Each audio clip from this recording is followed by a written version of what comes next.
So Paul, you told us a little bit about some of the systems you've had concepts in creating as well, but could you tell us a bit more about the biopods and the other self-harvesting systems for the production of BSF and what the BSF can be used for? Yeah, well, back in the year 2000, I came to Vietnam, and right before coming to Vietnam, I had the idea of a biopod. It's a round vessel with two ramps that start at the bottom and go up to the top, and the larvae would go up the ramps and then drop into a bucket. Mm-hmm. I had that idea. So I came to Vietnam, and so I had someone manufacture a biopod in metal, of course, which is not the way to do it, but I just wanted a little prototype to test the concept. So then I met this professor in entomology, and I explained the biopod to him. And so we made a biopod, and he had never worked with black soldier fly before. He was a professor in entomology. Mm-hmm. And okay, where did I learn about the biopod? Where did I learn about black soldier fly? Well, back in 1997,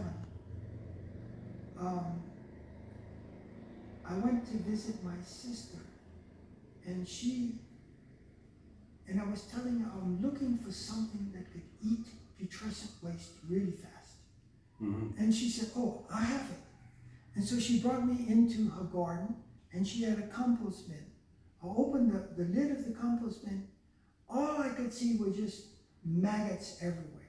Mm-hmm. I didn't know what it was. It wasn't the housefly. It wasn't, the normal flies that feed on putrescent waste. It was something different. I'd never seen this thing before. Mm-hmm. No, wait, I have to apologize. I did. Once, at the same house, there was an outdoor toilet in the old system. There was a hole in the ground. And I remember as a young child looking down into that, and I saw a sea of these little things wiggling in there. That was black soldier fly. Mm-hmm. So back in 1997, I consulted a professor in Belgium, and I showed him a picture of this thing that I saw in my sister's compost bin. Hmm. And I said, do you know what this is? And he looked it up and he said, that's larvae of the black soldier fly. Mm-hmm.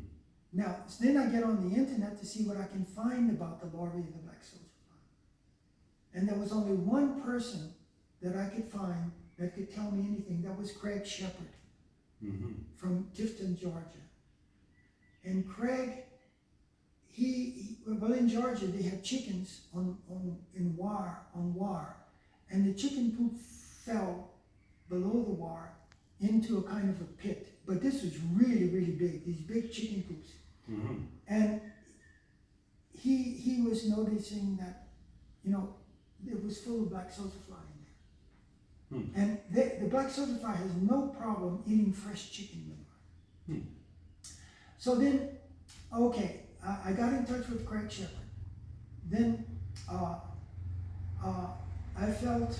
and then I come to Vietnam in the year 2000, and this professor in entomology that I met at the university, he was raising redworm.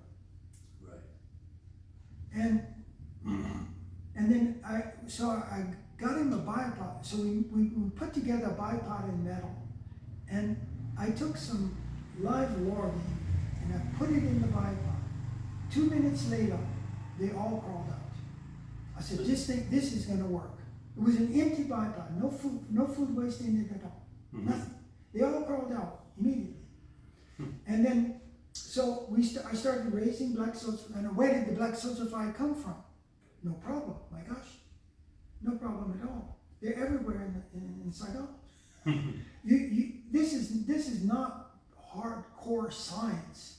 This is so simple. You put out the putrescent waste, and they come in and lay eggs. The adults come in and lay eggs. And then, so with this professor, Chon Tan Viet, that was his name, we took some of the waste of the black soldier fly and we fed it to his redworms. And he said, my worms are growing 2 to 3 times faster. I've never seen this before. In other words, the larvae were pre-digesting everything for the worms. A worm cannot eat fresh chicken manure. Forget it. There's no way in the world. But if you take the fresh chicken manure and pass it through the gut of the larvae, the worm really can do well immediately on it. And so that's where I came across the idea of, okay, here is a sort of a self-harvesting device full of black soldier fly. Eventually, it accumulates with the waste of the black soldier fly. Then I take the black soldier fly off the surface and I put them in another self-harvesting device, and we take worms and we put it on top where the larvae were. Now the worms begin to eat. Now this material is granular, it's not wet, because we're not feeding food waste to the larvae. Food waste should be converted into a feed if we can. So there's no liquid, it doesn't turn anaerobic, nothing stinks. And then, so this was quite an amazing thing with Trontandia. And I really wanted him to go further and explore, this whole idea of a red worm eating the waste of the larvae, but he didn't have time to do it at that point. Now, right up the street from where I live, just right up the street here, there was a young American living there, and I gave him a compost bin, and he started putting food waste in his compost bin. Now the compost bin had